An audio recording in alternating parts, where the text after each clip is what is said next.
Shalom lause-lause semua, Shalom Lause, apa kabar Lause Devina? baik-baik Lause Nana.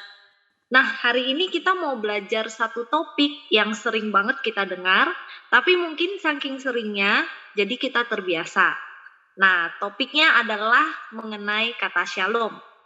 Tentu sudah tidak asing bukan kata shalom ini? Shalom dalam bahasa Indonesia diartikan damai sejahtera. Nah, hari ini Lause Devina akan membantu kita untuk lebih mengerti lebih dalam lagi apa arti kata shalom itu. Nah, Lause Devina, seringkali orang Kristen itu latah untuk menyapa menggunakan kata shalom. Kemudian dibalas lagi shalom, begitu ya.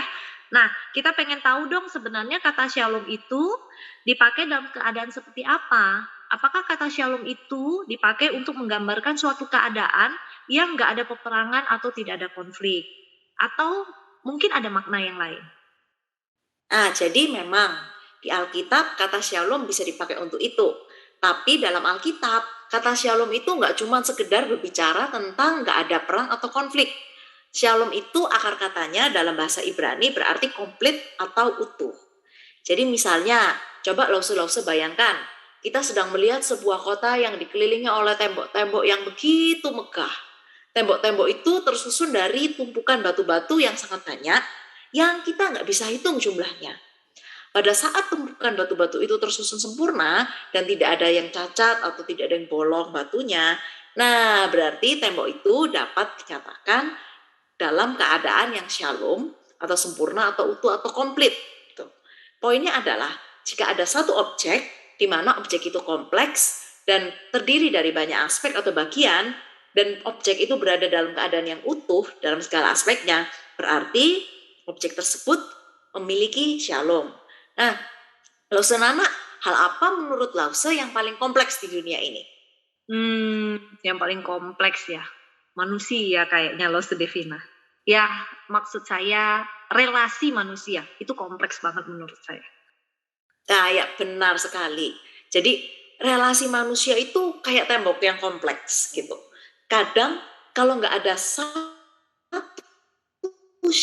shalom di satu relasi aja, maka kita akan kehilangan shalom. Kita merasa nggak utuh, kita merasa nggak komplit. Makanya orang yang kadang ya relasinya nggak enak di keluarga, akhirnya dibawa-bawa ke relasi lain. Nggak enak di kantor, dibawa ke keluarga, dan sebagainya. Ya kan? Makanya saat ada konflik, biasanya kita pakai kata berdamai. Nah, berdamai itu bukan cuma berarti kita oke nih, kita nggak konflik lagi. Nggak, tapi kita membangun kembali hubungan yang sebelumnya dan mengusahakan keutuhan atau kekompletan orang lain juga. Makanya itu, orang Kristen bukan sekedar diperintahkan untuk tidak memusuhi orang, tapi kita juga harus mengasihi musuh kita. Ingat, bukan cuma tidak memusuhi orang, tapi harus mengasihi musuh kita. Nah, sekarang kita lihat di Alkitab. Kalau di Perjanjian Lama, yang bertugas untuk membawa damai adalah Raja Israel. Masalahnya justru seringkali Raja Israel yang merusak relasi kerajaan mereka sendiri dengan Tuhan. Dengan cara apa?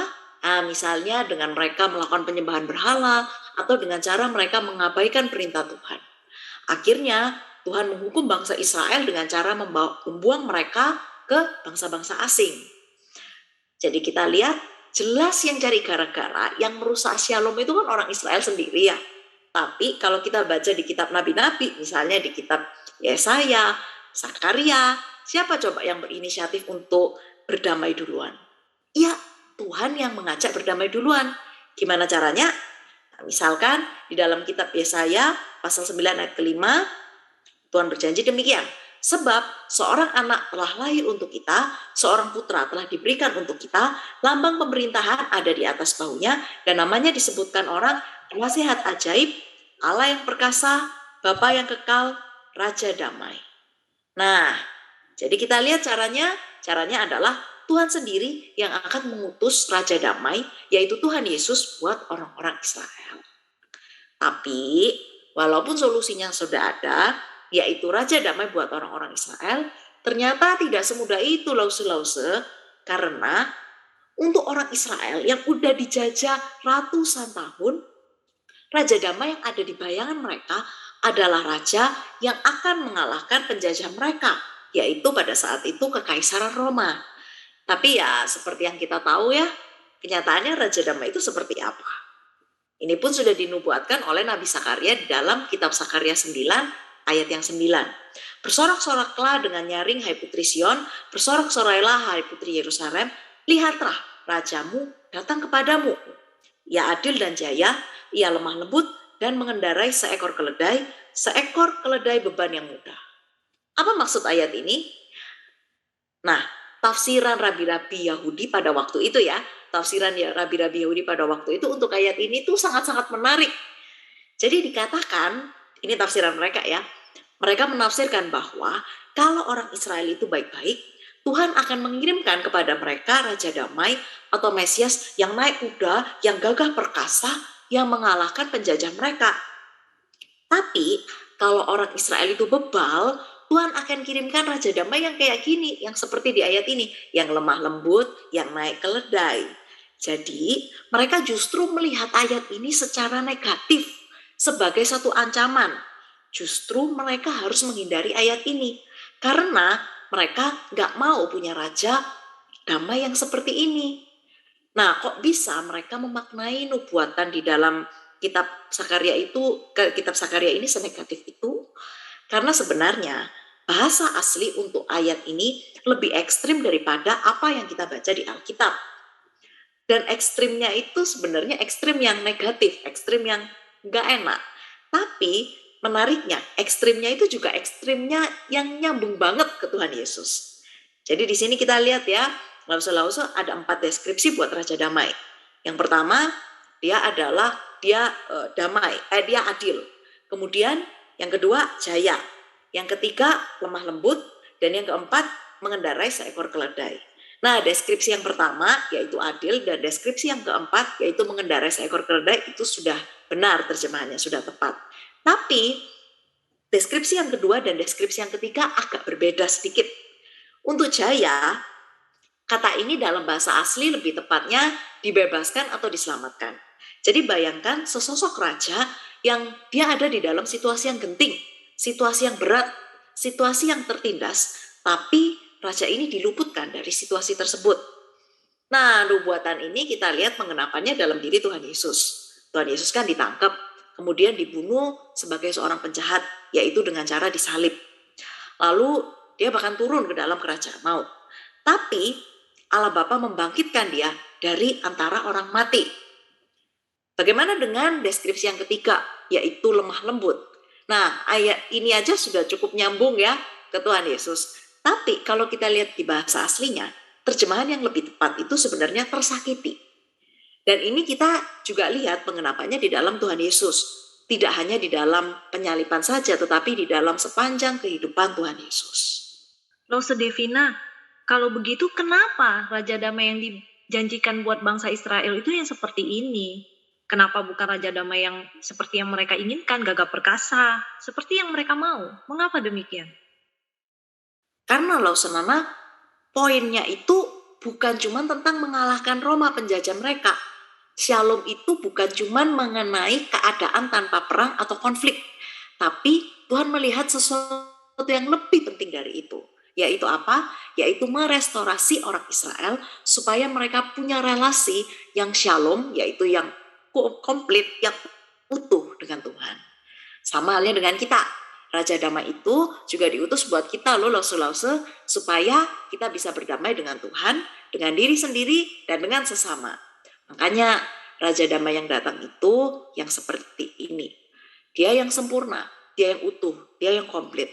Dia datang ke bumi, diremukkan, supaya kita yang remuk, supaya kita yang tidak utuh, supaya kita yang tidak komplit, kita yang hancur lebur ini, bisa mendapatkan shalom itu, bisa kembali utuh.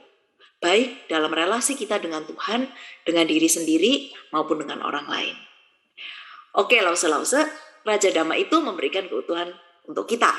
Nah, sekarang sesudah kita mengerti makna shalom itu, bagaimana kita menyampaikan kepada adik-adik kita agar mereka mengerti bahwa shalom itu dapat diperoleh hanya dalam Tuhan Yesus ya, Lause Nana? Ya, Lause Devina, saya terima kasih banget, jadinya saya mengerti arti makna shalom yang sesungguhnya, yang selama ini cuman sembarang bilang ya, shalom, shalom begitu ya. Nah, saya percaya adik-adik di Sweety Kids nanti pastinya bisa memahami kok makna shalom ini, walaupun sebenarnya untuk dilakukan sangat sulit. Contohnya, kalau biasanya diganggu oleh teman atau disakiti, pastinya kita pengen bales dong. Tapi firman Tuhan mengajarkan yang berbeda. Saya teringat Yohanes 14 ayat 27 loh. Damai sejahtera kutinggalkan bagimu, damai sejahteraku kuberikan kepadamu. Dan apa yang kuberikan tidak seperti yang diberikan oleh dunia kepadamu. Janganlah gelisah dan gentar hatimu. Nah, ayat ini berbicara bahwa Tuhan Yesus memberi damai sejahtera bagi setiap kita, termasuk kepada adik-adik Sweety Kids juga. Oleh karena itu, walaupun ada yang jahat atau menyakiti kita akan mampu untuk mengasihi dan memaafkan orang tersebut. Karena Kristuslah yang memberikan kemampuan itu kepada kita.